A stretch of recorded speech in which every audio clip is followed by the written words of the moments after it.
Happy Viking, manly as hell game review presents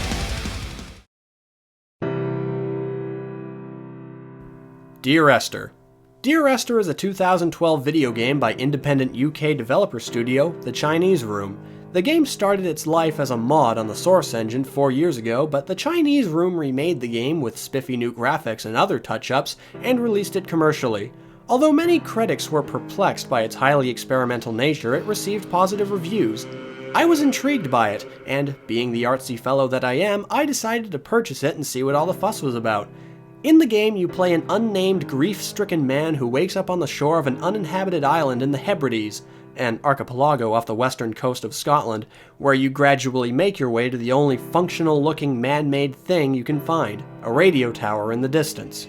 Now, mechanically speaking, Dear Esther is a first-person game. However, it's unique in that it has no enemies, no collectibles, no puzzles, or any traditional gaming devices or doodads. You can't punch, you can't jump, you can't even run. You merely traverse the island environment, make your way towards the radio tower, and listen to interspersed monologues from the player character, reading fragments of letters to the titular Esther. Now, this might not sound particularly exciting, and I'm aware the previous description isn't exactly flattering, but hear me out. The meat of this game and the source of its acclaim is in its storytelling. The narrative it weaves and the atmosphere it creates throughout is nothing short of phenomenal. As I mentioned earlier, the story is told through monologues by a narrator who is reading letters to a woman named Esther. I won't go into too much detail about the plot because Dear Esther really has to be experienced on its own terms. I went into it completely blind and I benefited from it greatly. But, seeing as I have to convince you folks to purchase this game somehow, I'll give you a short snippet so you know what to expect. Donnelly reported the legend of the hermit, a holy man who sought solitude in its most pure form. They say he threw his arms wide in a valley on the south side and the cliff opened up to provide him shelter. They say he died of fever 116 years later.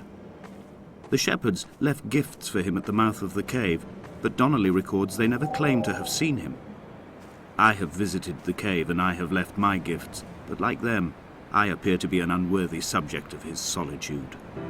The writing in this game is excellent, the voice acting is solid, and the pace is gentle yet still very somber.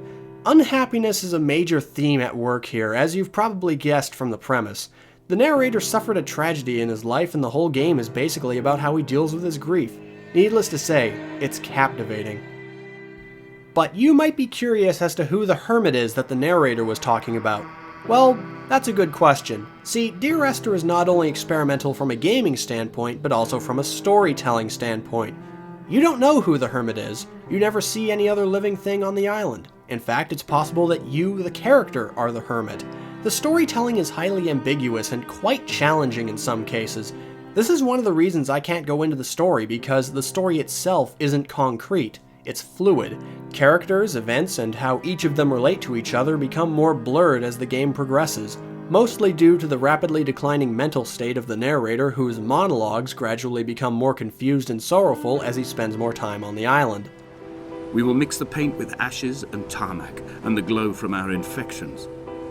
We will paint a moon over the Sanford Junction and blue lights falling like stars along the hard shoulder.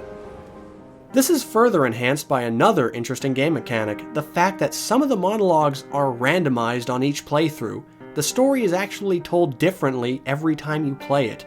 The deliberate and methodical ambiguity of the story makes for a surreal and haunting experience, especially when paired with the other game elements.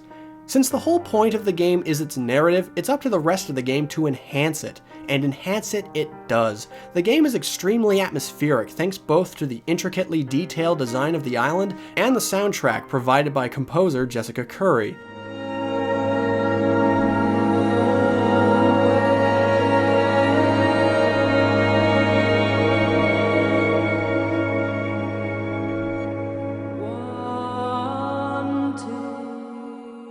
The music evokes just the right feeling of ethereal melancholy, and the island itself is filled to the brim with mysterious signs and eerie landmarks, all of which tie into the story.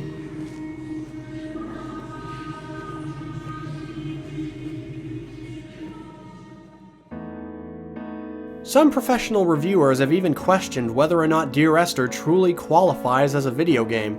Well, the way I see it, if you interact with a digital world using a series of buttons, it's a video game. Simple as that. You can't say it's not a video game based solely on the fact that it doesn't have enemies, collectibles, or puzzles. It's unfair to judge a game, or indeed any form of art, based on the standard conventions of its medium. You can't compare Dear Esther to Halo any more than you can compare Eco to God of War. They're fundamentally different experiences, so the only fair way to evaluate a work is on its own merits and its own terms. That said, Dear Esther is sublime. From a gameplay perspective, it's as minimalist as you can get, and it doesn't offer anything other than its narrative, but that's all Dear Esther needs. It tells an intricate and evocative story that deals with themes of grief, regret, loneliness, life, death, fate, and happenstance. There's meaning and purpose in every corner of that desolate Hebridean rock, and it all comes together in a uniquely engrossing package. Dear Esther is not easily forgotten, and it should not be easily overlooked. You can buy it for a paltry $10 on Steam, and I highly recommend you do. I'm Happy Viking, and this has been a Manly as Hell game review.